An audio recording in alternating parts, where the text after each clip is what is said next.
Assalamualaikum and hi. So today we will discuss about the 5 steps of risk management process for construction site.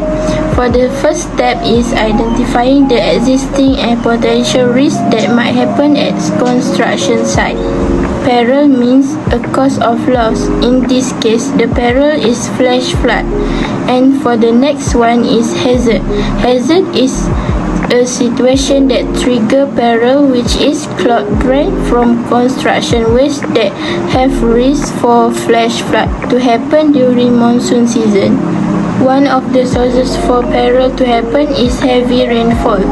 Loss is the actual damage that come from peril, which is property damage caused by flash flood. There are 2 tools that we apply to identify the risk. There are inspection and interview.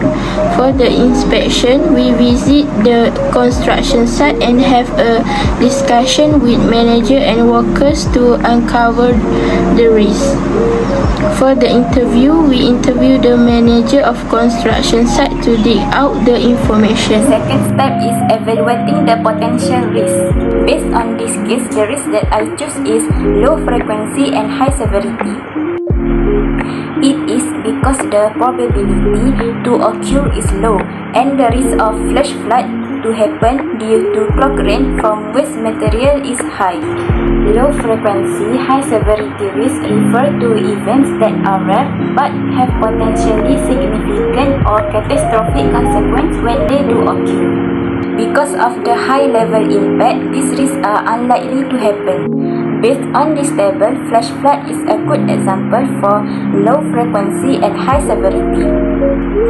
Flash flood may not occur in a specific area, but when they do, they can cause several damage to property, infrastructure, and potentially result in loss of life. So, let's move to the step 3, which is examining alternative risk management techniques. So, we need to choose the 2 techniques that can use by our risk management techniques. So we already choose the insurance and loss prevention. So the first one is insurance. What is meant by the insurance is a risk financing method of transferring the financial consequences of potential accidental losses from an insured or individual to an insurer. It is more economical and beneficial to transfer the risk to other parties. So, the construction company should provide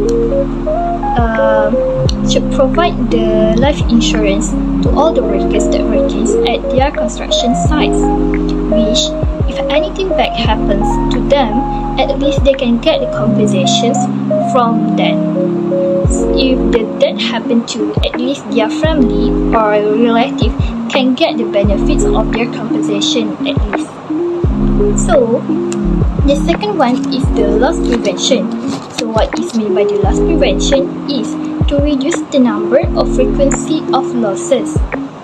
It is imposed by the law or the organization. So, the construction company needs to ensure that the construction waste is disposed in the correct way and properly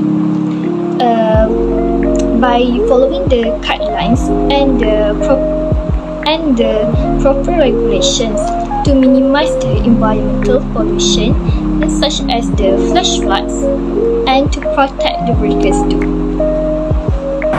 Next is step 4, which is selecting and implementing the risk management program.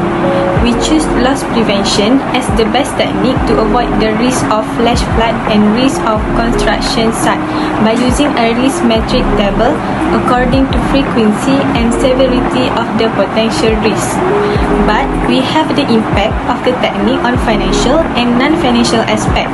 For financial is to provide a construction waste disposal site to avoid clog drain, while for non-financial, business owner might suffer a loss of reputation due to unfinished building project which affected by flash flood. The last step is evaluating, reviewing, and controlling the risk management program. The first is be more aware and alert in the future during the flood season in order to reduce the losses suffered. Second, the manager of construction site should visit the site first before making decisions whether to continue the project or not.